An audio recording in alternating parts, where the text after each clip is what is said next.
ejo rero akagabo gahimba kandi kataraza bwana munyamakuru nibwo bari hariya nubundi muri zone ya Walungu aho bita Kalungu habere urugamba rudasanzwe ni muri groupement nubundi ya Kamanyula ari naho ubu twatuvugana ingabo zerekeje Buvira zidafite uko zingana amabatayo n'amabatayo yerekeje Buvira yeme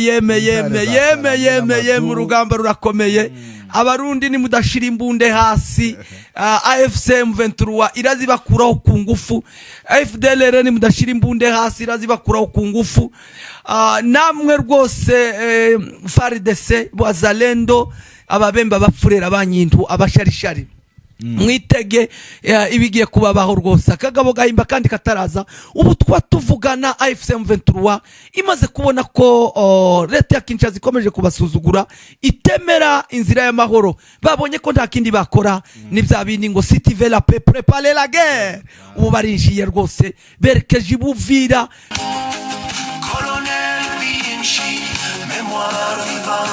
Colonel Vinci mémoire vivante Colonel Kakufi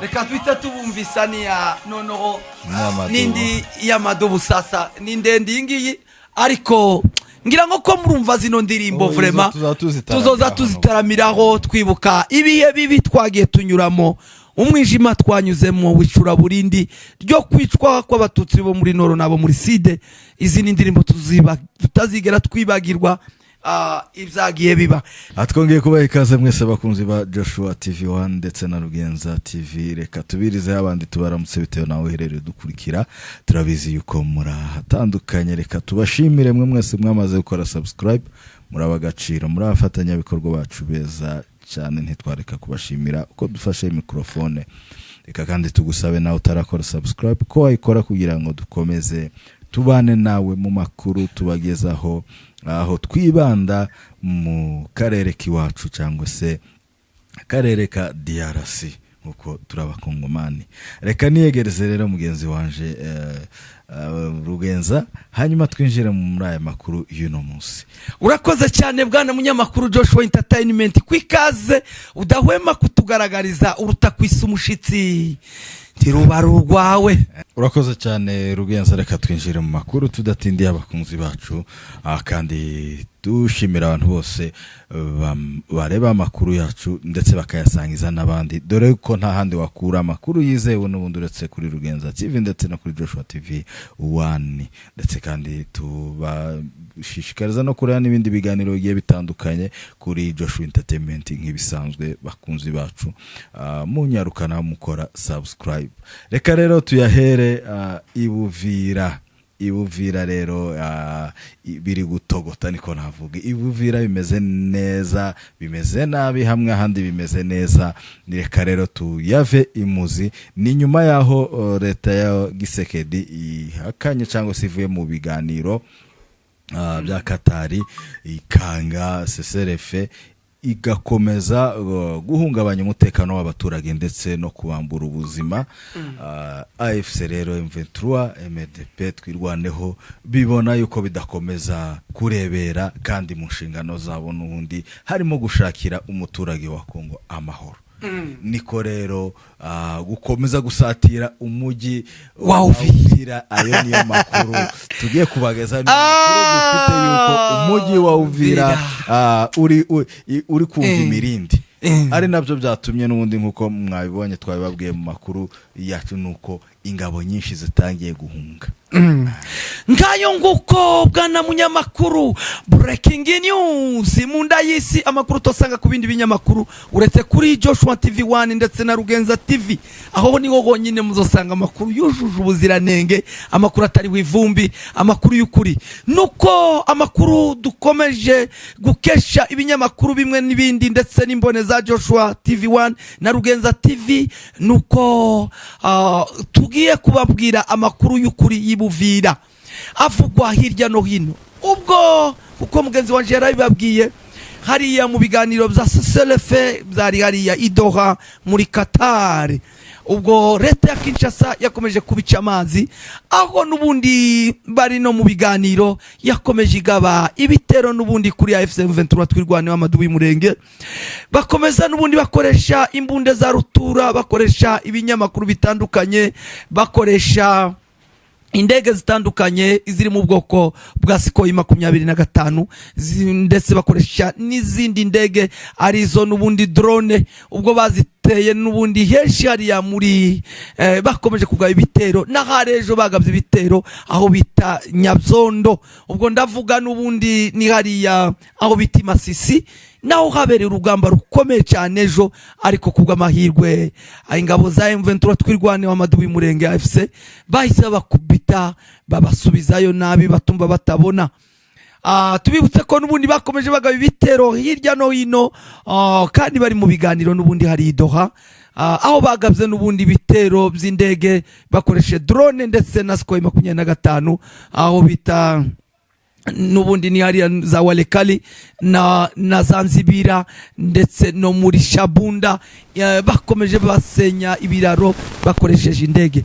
Bivuga ko leta ya Kinshasa nta na rimwe yigeze y'agaciro mu guhuza kwa biriya biganiro bwana munyamakuru. Tuza kuyinjira no mu Ibuvira nko warubivuze, ariko yose na makuru reka tuyakomereze nguko nubundi je nawe twuzanye 5 kuri 5, kandi amakuru yacu tuba tuyafitiye ubuziranenge. Ngayo nguko ibivugwa nuko nubundi aho bitazanzibira na hariya werekeza za Shabunda, ubu twatuvugana hose habaye controle nubundi n'amaboko ya FC M23. Urugamba rw'ejo nubundi aho rwari rukomeye ni muri hariya muri territoire ya Walungu nubundi aho bita Muguni, niho habereye urugamba nago rukomeye. Yego rugenze sho barwaniye rero za Karungu nubundi ni muri zone ya Walungu groupement ya Kamanyora, niho hari sasu toroshe rivuzu nibindi ngo niki ngo kazamba gusama ngo zwi ibintu bagati zinzuki zivuye.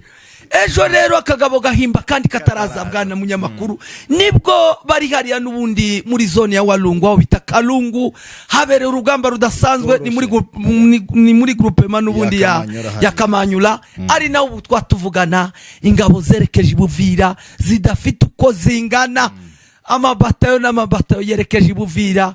Yeme mu rugamba rurakomeye. Abarundi ni mudashira imbunde hasi, AFC M23 irazibakuraho ku ngufu, FDLR ni mudashira imbunde hasi irazibakuraho ku ngufu. Namwe rwose FARDC Wazalendo ababemba bapfurera banyintu abasharishari mwitege ibigiye kubabaho rwose. Akagabo gahimba kandi kataraza. Ubu twatuvugana AFC M23 imaze kubona ko leta ya Kinshasa ikomeje kubasuzugura, itemera inzira y'amahoro. Babonye ko nta kindi bakora ni bya bindi ngo si tu veux la paix préparer la guerre. Ubu barinjiye rwose berekeje Ibuvira, ubu iminyururu barayikweduye rwose berekeze Ibuvira bwana munyamakuru. Ibintu rwose ibintu rero bimeze neza hari tubwira abantu b'Ibuvira rwose igihe mwari mumazemo rwose kirahagije muri mu bureto, kirahagije vuba bidatinze. Ayo na makuru y'ukuri tubabwira, vuba bidatinze rwose ubutabazi buri hafi. Reka tubereke amwe mu makuru n'amavideo bwana munyamakuru, aho ureba abazalendo babakwita abantu babishe ahangaha rwose ni za Katana. Undebere ngo uyu mugabo bamuziza ngo ni AFC M23 en direct na wazalendo ya mouvement MDLC, yani mouvement décisif de la libération du Congo. Bonjo traître mkubwa Katana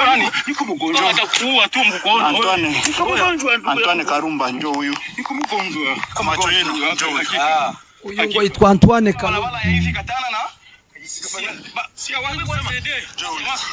Ani Katana baba mugirira gutya abazalendo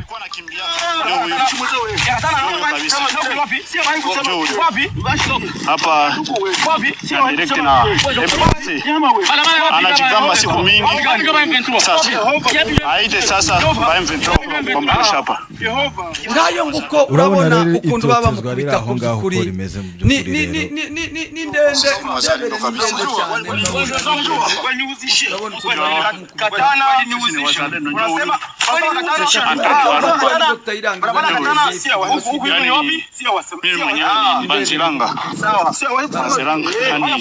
chef de mission alikuwa mplani yote akumbana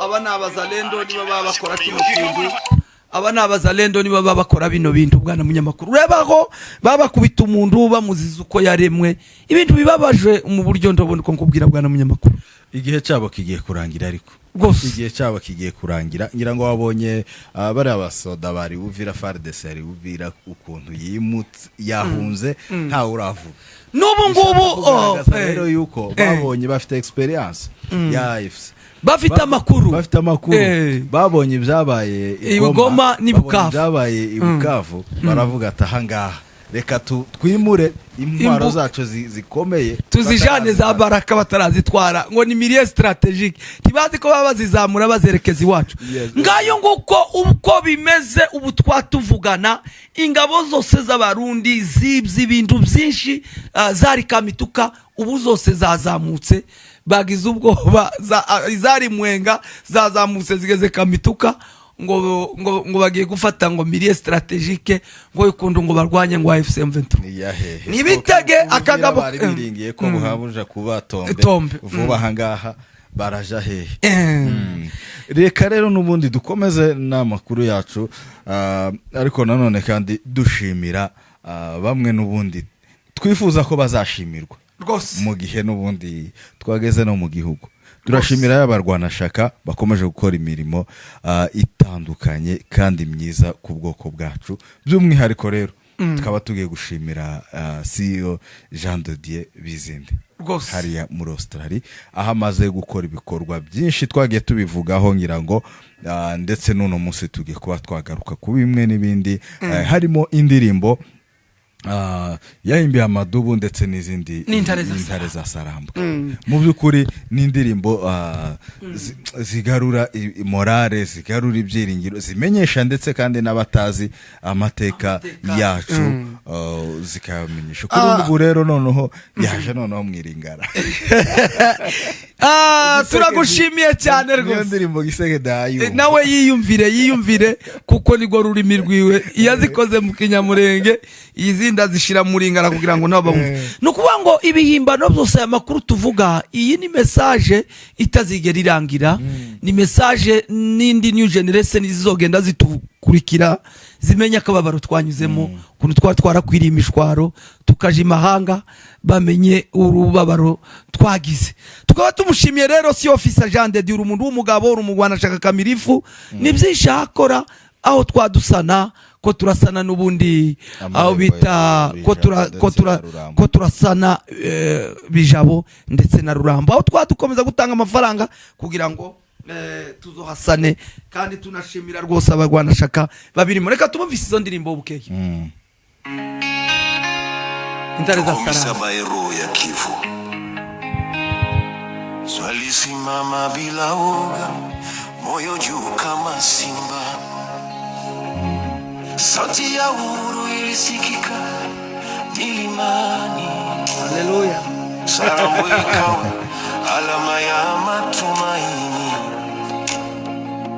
watu wakasema hatutakubali tena Masisi Goma Bukavu kwa umoja Kivu ikainuka kama askari jasiri buri wese indirimbo turayimutuye mu Rwanda shaka wese aho uri aho mukagera iyo ndirimbo ibagereho kandi Simba yuko macho Noro Kivu na Sud Kivu iyo ndirimbo irabareba intare za Sarambwe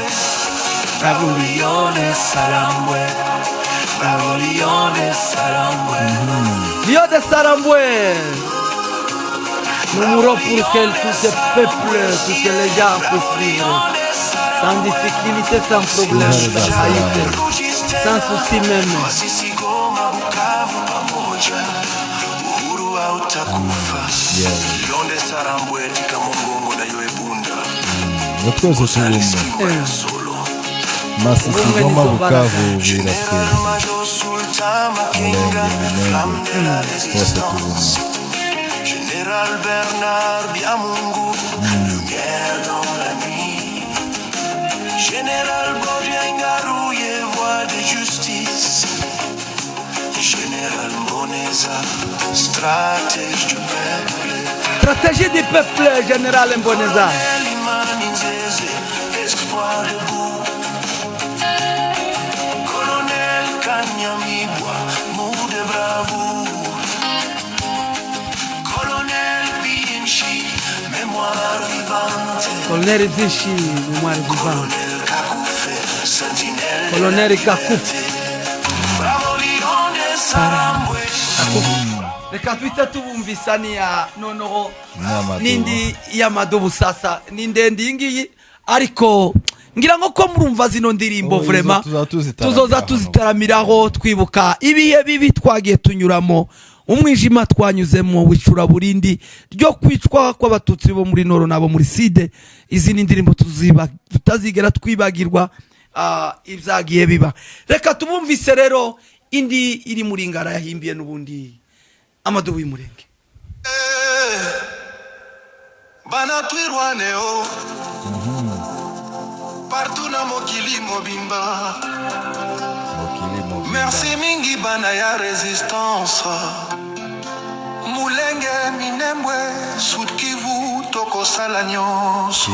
CEO Jean de Dieu.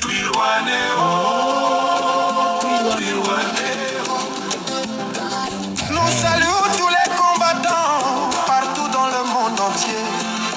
Vous portez la flamme du courage pour défendre notre identité.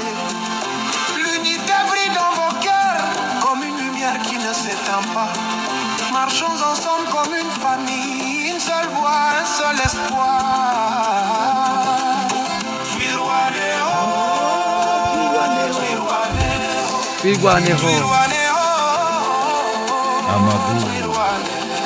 Tunawasalimu dunia nzima, Ulaya, Amerika, Afrika, Australia. Nguvu zenu zinatupa tumaini. Asanteni mashujaa wetu. Mungu awabariki daima. Makombata ya Mulenge Minembwe Sud Kivu. Lozaila Monve la kari dewe Banaya Mabele. Twirwaneho ariko umuntu udakunda ubwoko bw'iwe utunyagwazi gahera yewe Dukomeze dushimire CEO Jean de Dieu. siyo Jean de Dieu urakabeho siyo Jean de Dieu urakabeho Turamushimira umugabo w'intwari cyane ukunda ubwoko utekereza ubwoko. ibi ni ibihimbano bikomeza kwibutsa isi n'abantu Umugabo utekereza vuba bihe bibi turimo kunyuramo. mu gihe cy'ibibazo. Il y aura un jour qu'on va chanter la victoire. Nous vivons et nous survivons notre communauté Tutsi.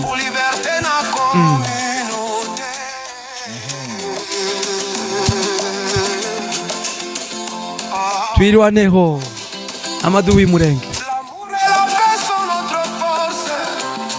L'unité c'est notre chemin.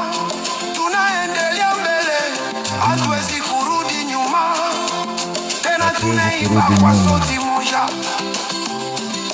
Liberté yetu iko mikononi mwetu. Kubaho kwacu Biri mu maboko yacu. CEO Jean de Dieu. Ambassadeur ya paix. ambassadeur de la paix Mutu wa diaspora. mutu ya diaspora. Résistance, tokobunda na bolingo. Twirwane bana nyonso tozali moko.